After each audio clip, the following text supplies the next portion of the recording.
From the Land Grant University in Urbana-Champaign, Illinois, this is the Closing Market Report. It is the 28th day of May, 2025. I'm Extension's Todd Gleason. Coming up, we'll talk about the commodity markets. We'll do that with Greg Johnson from TGM, Total Grain Marketing.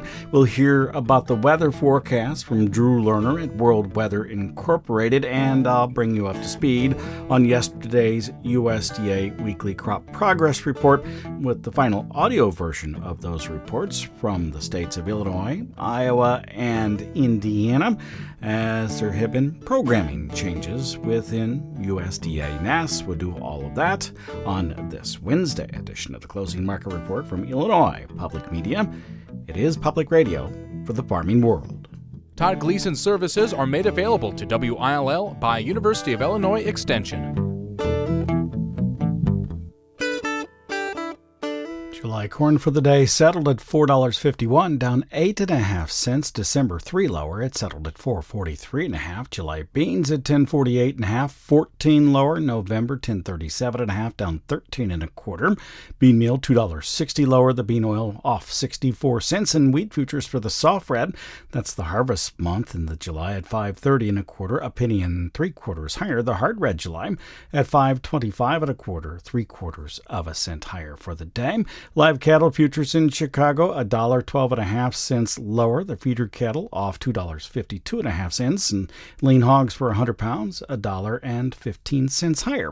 Crude oil at $61.94 a barrel, up $1.05. Diesel fuel 2.1 cent higher for a penny at $2.07 and the gasoline on the wholesale price at $2.06.5 a gallon, a penny and 0.7 cent higher. The outside markets, including the S&P 500, down about 10 points. The Dow off 136. Greg Johnson from TGM, that's Total Grain Marketing, the elevator here in Champaign County that belongs to FS, now joins us. Hi, Greg. Thank you for being with us today. Good to be with you, Todd. Tell me about the marketplace. Soybeans during the morning session. Why is that the case? They've not been doing too terribly bad. No, in fact, the soybeans have done better than the corn recently. If you look at the yearly price range so far on July beans, for example, the low has been $9.80 and the high has been $11. So the average or midpoint is $10.40. And even with the sell-off today, we're at $10.50. So we're still in the upper half of the range, barely, but we can't say the same for corn. So I really think, there's just the funds have been buying beans. There was some anticipation that maybe there will be an announcement next week on renewable biodiesel and the RVOs, but we know how that goes. The rumor is that it might be released next week, and then we get to next week, and then it gets pushed back for some reason until a month later. And so, until we actually see an actual announcement, it's kind of, buy the rumor, sell the fact. And, we've been trying to prop up the market and done a decent job, but until we actually get some actual facts, it feels like the bean price is pretty fairly priced until either we get an announcement from the government or until we have a weather problem, whichever comes first. Yeah, the rumor is that there will be a rescission that impacts NPR and PBS. It goes to Congress next week, too. So by the rumor, sell the fact. I don't know about that, but it would impact us here, market to market on WILL TV and Harvest Public Media, which is all on us. I just kind of throwing that on just because you were talking about rumors. Like, well, there's a rumor that I have to watch closely. So let's come back to agriculture and commodity trade. So we've got a rumor there. Anything else that you're watching, whether it's trade with Europe or other functions? That's what the whole market is watching, is either talks government policy concerning trade, whether it be with Europe or with India or with Japan, some other country. China is probably not going to be announced until we get a few more countries on our side and can use them as leverage, feel like we have leverage against China. So I think the Chinese announcement is months away, whereas these other countries, we could be weeks away from seeing some announcements. But until we see something, it's just all speculation, and nobody wants to get too far on one side or the other. So, we've got the government RFO numbers and the government trade policy to talk about, and nobody really knows. And the other thing that we really don't know anything about is what the weather's going to be like in June and July. We're off to a pretty good start in a lot of areas. The crop ratings came out yesterday. They were about 5 points lower than what most of the traders were thinking. But I think if you look back at past history, how we start isn't really a big deal. It's how we finish. So June, July weather will have a lot to say about the crop, and we just don't know what the June, July weather will be yet. So we're kind of in the middle here, both corn and beans. Beans are right in the middle of the range, upper half of the range slightly. Corn's in the lower half of the range. But we just don't have a weather story to talk about. Brazil is getting some rain. Their safrinha double crop corn was a little dry. There were some concerns that maybe the crop would be a little bit smaller, but 1 to 2 inches of rain yesterday in big parts of South America has kind of lessen the concern about the crop. So now it looks like we might have a pretty good double crop corn crop out of South America, and that could tide over some of the demand until we get to the U.S. crop this fall. So, nothing real positive to hang our hats on today, and that's why the markets are doing what they're doing, I think. One thing that I was thinking about as it's related to the trade policies the Trump administration is working on, or the trade deals, is the TPA, or Trade Promotion Authority, expired in 2021. This is what allows a president to negotiate a deal and for Congress to just simply vote it up or down. But without TPA, Congress can change a trade deal. I'm wondering how much of a problem that might be eventually. Nobody's really talked about it, but I started thinking more about this earlier in the week and double checked, and TPA is not in place. So maybe something else that will be a stumbling block we'll have to deal with across trade. In agriculture will have some interesting issues if that is the case. So we'll watch that one closely as well. What other things are you watching? Ethanol, for instance, looking good for the driving in the summer season? Yeah. Ethanol demand is good. Export demand is good. And feed usage continues to be lackluster. We just got another cattle on feed number that's 98% of a year ago, and those are the kind of numbers that we've been dealing with. So we can't really expect livestock demand to lead the charge. It's probably going to be exports. Weather in Mexico has been dry for a couple of years now, and the drought monitor shows that they continue to be in a drought. So exports should remain strong out of Mexico. That's probably the one shining light that we've got as far as demand is concerned. Ethanol is stable, but again, that's trade related or policy related.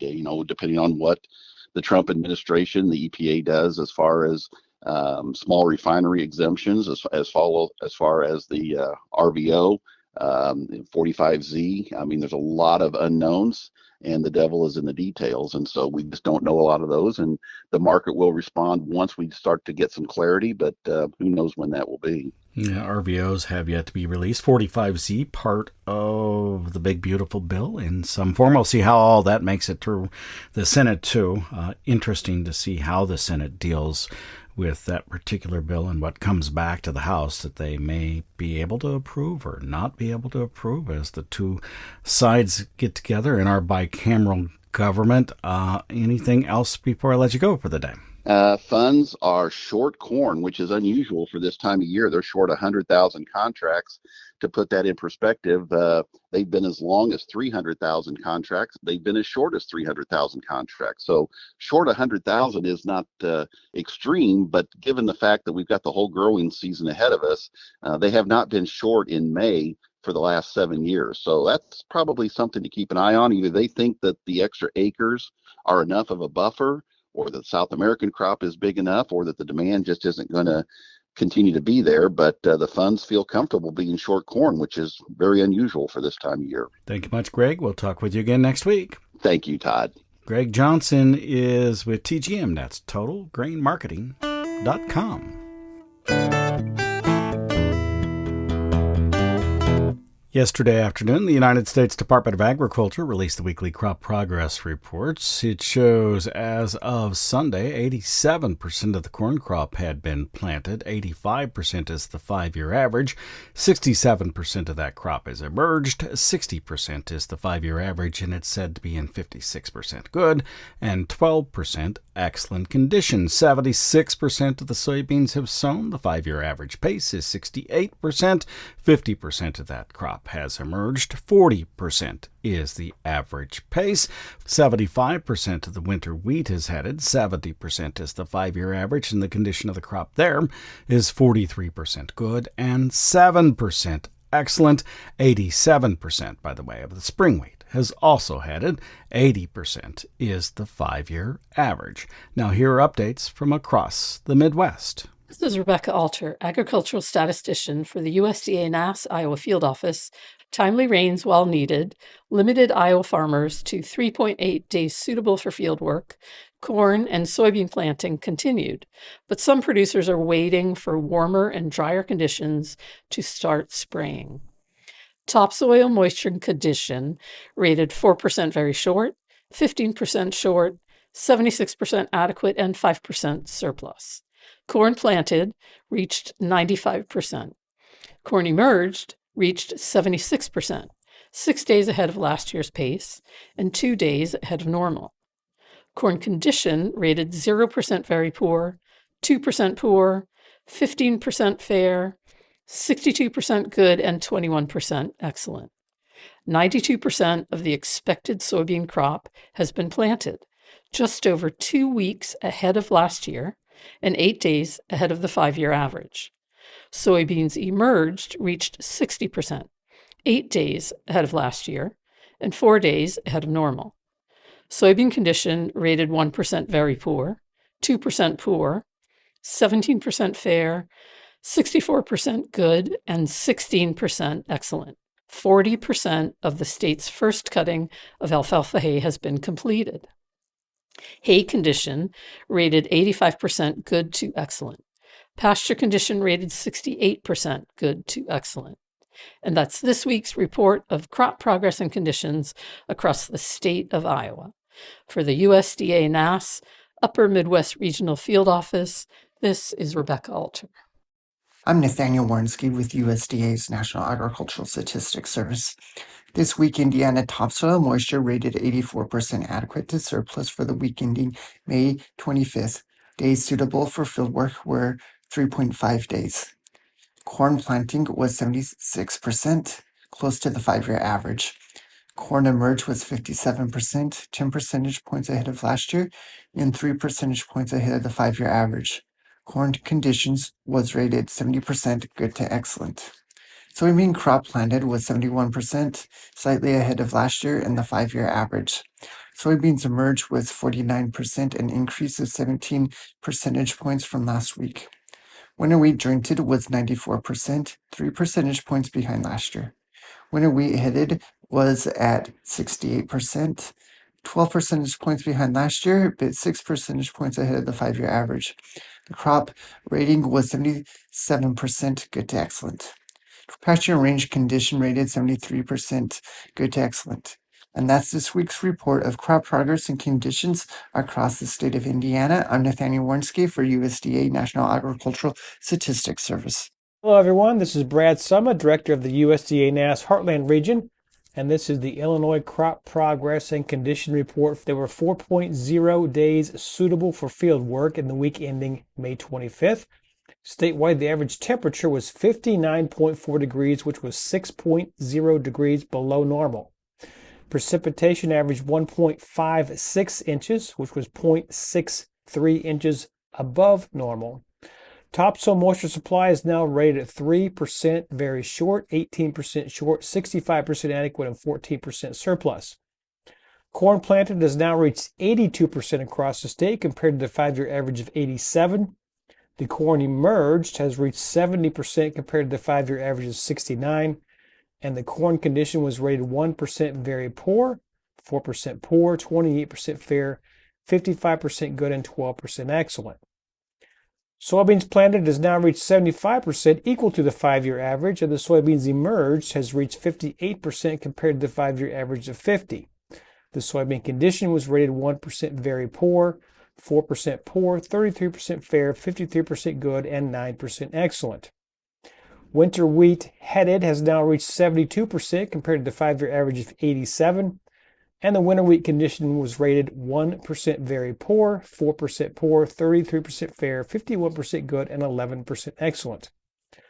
For our Illinois cattlemen, the pasture conditions were rated 2% very poor, 5% poor, 24% fair, 46% good, and 23% excellent.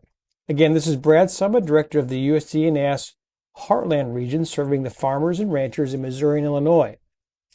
Due to some program changes at NASS, this will be the last audio file that I am able to do this year. Our weekly information will continue to be available on our website at www.nass.usda.gov. I wish all the farmers out there a safe and successful 2025 growing season. Thank you, and have a great week. Our thanks go to the state statisticians for the weekly crop progress of crop conditions across the Midwest. One other state to check in on, the state of Minnesota averaged 3.3 days suitable for field work last week. Topsoil moisture theirs were rated 1% short, 14% short, and 73% adequate, 12% surplus. Corn planting at 97% complete in Minnesota, reaching that level 10 days sooner than the 5-year average pace. Soybeans were 91% planted, 13 days earlier than average and 19 days ahead of 2024. By the way, the corn condition in Minnesota was 69% good to excellent.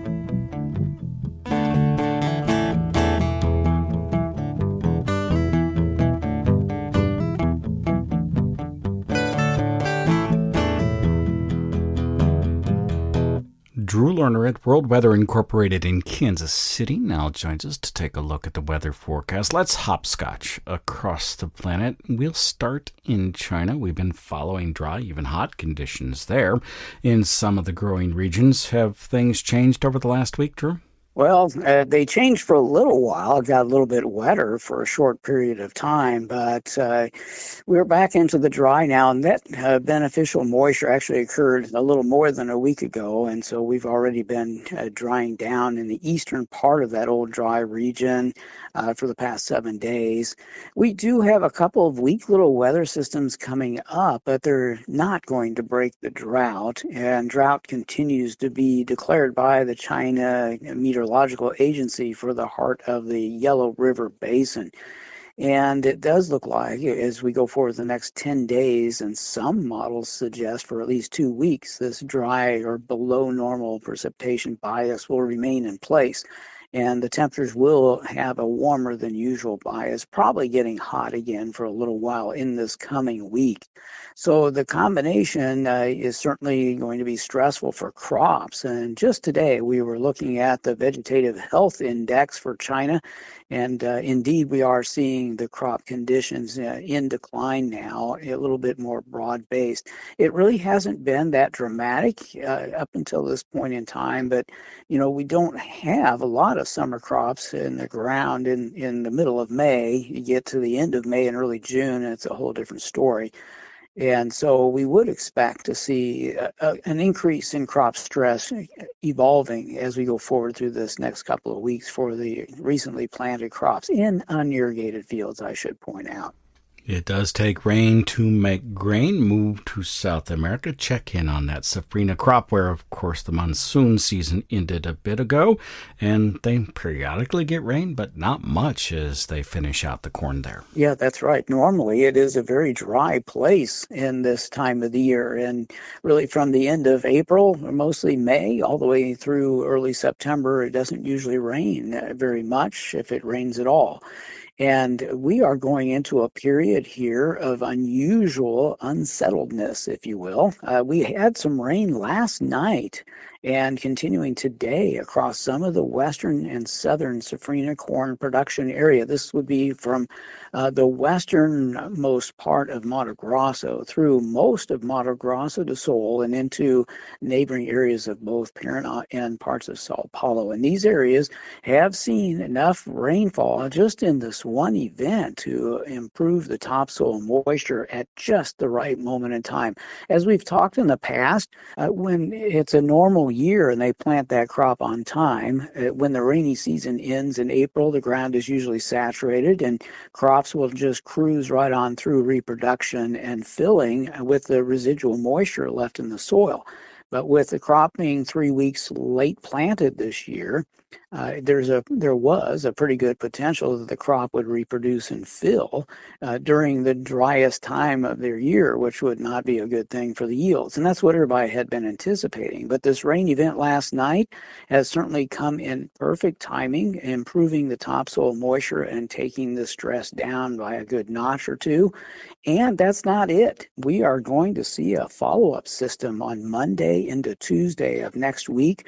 And some computer forecast models have even suggested a third disturbance may impact southern parts of the production region at the end of next week. And if we get just the second event, and it's as significant as what we got last night and today, that crop is going to just do really much better than what a lot of folks were expecting. In North America, I take it it's a Goldilocks story of sorts, too much, too little, and just right? Yeah, that's a very good way to put it. Yeah, absolutely. It's too wet, certainly in the Delta. Parts of the Tennessee River Basin, those areas got clobbered with good rains again then this past weekend. And we are going to continue to have rain often enough in those areas to maintain the abundance of moisture. It may not be flood material, but it doesn't matter. This is still a little bit of a problem, especially for those areas that never got completely planted. It's my understanding that a number of fields are being abandoned now is because it's just going to be too late by the time it quits raining, if it ever quits raining. A little farther to the north, though, we do have pretty darn good moisture conditions around, and a lot of the dryness we had earlier in the season is pretty much hard to find right now. Even Nebraska, which had been one of the big holdouts for quite a while, has received some significant rain in the past week, and their moisture profile isn't ideal by any means, but it's better than it was. And we're going to continue with periodic rainfall moving across most of the Midwest as we go forward through this next 10-day to 2-week period. And finally, Canada, the too little? Yeah, definitely too little in the central parts of Canada's prairies, Saskatchewan in particular. It looks like a bit stressful for them. That's an important wheat, barley, and canola production province, as well as a few other crops, and it is getting too dry. It's not quite critical yet. We haven't had a lot of excessive heat, but it is definitely trending in the wrong direction, and we've got at least 10 more days of limited rain coming up. We'll have you keep track of it for us. Thank you much. I appreciate it. You bet. Have a great week.